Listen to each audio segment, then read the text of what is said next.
मंदिरों में घंटी क्यों बजाते हैं? इसका वैज्ञानिक और आध्यात्मिक रहस्य। भारत में मंदिरों का विशेष महत्व है और इन मंदिरों में प्रवेश करने से पहले घंटी बजाने की परंपरा सदियों से चली आ रही है। लेकिन क्या आपने कभी सोचा है कि मंदिरों में घंटी बजाने के पीछे क्या रहस्य छिपा हुआ है? क्या यह केवल एक धार्मिक परंपरा है या इसके पीछे कोई गहरी आध्यात्मिक और वैज्ञानिक सोच भी है? आइए इस रहस्य को एक रोचक कहानी के माध्यम से समझते हैं। कहानी की शुरुआत प्राचीन काल में एक छोटे से गांव में एक बालक रहता था जिसका नाम आरव था। आरव को आध्यात्मिक ज्ञान और वैज्ञानिक तथ्यों में बहुत रुचि थी। वह हमेशा अपने गुरुजी से प्रश्न पूछता रहता था। एक दिन उसने अपने गुरु महर्षि वशिष्ठ से पूछा, गुरुजी, जब हम मंदिर में प्रवेश करते हैं तो घंटी क्यों बजाते हैं? क्या भगवान को जगाने के लिए ऐसा किया जाता है? महर्षि वशिष्ठ मुस्कुराए और बोले, वत्स, यह केवल भगवान को जगाने के लिए नहीं बल्कि तुम्हारे भीतर छिपे दिव्य चैतन्य को जागृत करने के लिए किया जाता है। आओ मैं तुम्हें इसकी गहराई से जानकारी देता हूं।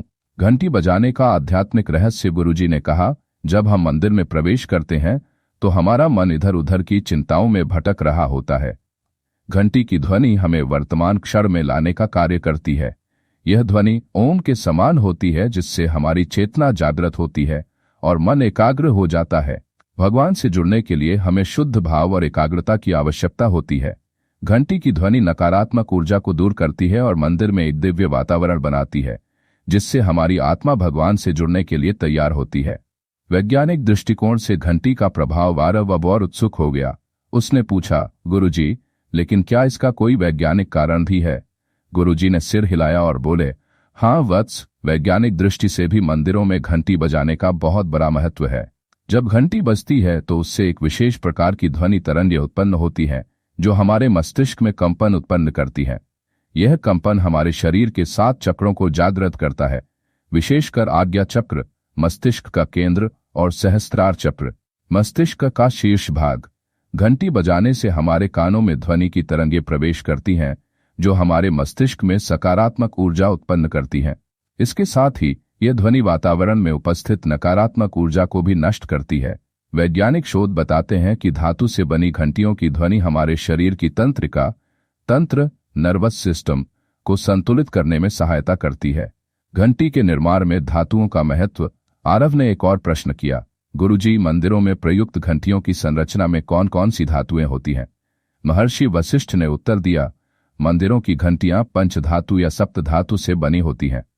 ये धातुएं इस प्रकार होती हैं: सोना, चांदी, तांबा, जस्ता, लोहा, सीसा और पारा। जब इन धातुओं से बनी घंटी को बजाया जाता है तो उससे उत्पन्न ध्वनि हमारे आसपास के वातावरण को शुद्ध करने के साथ साथ हमारे मन मस्तिष्क को भी शांत करती है। घंटी की ध्वनि और ऊर्जा केंद्र। गुरुजी ने आगे समझाया, घंटी बजाने से उत्पन्न ध्वनि हमारे चारों ओर एक ऊर्जा क्षेत्र, एनर्जी फील्ड, उत्पन्न करती है जो हमें मानसिक और शारीरिक रूप से स्वस्थ रखने में सहायता करती है। यह ध्वनि पवित्रता और सकारात्मकता का संचार करती है। घंटी बजाने की परंपरा का ऐतिहासिक महत्व। गुरुजी ने कहा, प्राचीन काल में ऋषि मुनियों ने घंटी की ध्वनि का महत्व समझा और इसे मंदिरों में अनिवार्य कर दिया। यह परंपरा हमारे शास्त्रों में भी वर्णित है। अग्नि पुराण और स्कंद पुराण में लिखा गया है कि जब हम घंटी बजाते हैं तो यह भगवान के प्रति हमारी उपस्थिति और श्रद्धा को प्रकट करता है। कहानी का निष्कर्ष। आरव अब समझ चुका था कि मंदिरों में घंटी बजाने का महत्व केवल धार्मिक ही नहीं बल्कि वैज्ञानिक और आध्यात्मिक भी है। उसने गुरुजी का धन्यवाद किया और प्रतिदिन मंदिर जाकर श्रद्धा और समझ के साथ घंटी बजाने का संकल्प लिया। इस प्रकार घंटी बजाने की परंपरा हमारे भीतर शांति, ऊर्जा और सकारात्मकता का संचार करती है। यह केवल एक रस्म नहीं बल्कि एक शक्तिशाली माध्यम है जो हमें परमात्मा से जोड़ने में सहायक होता है।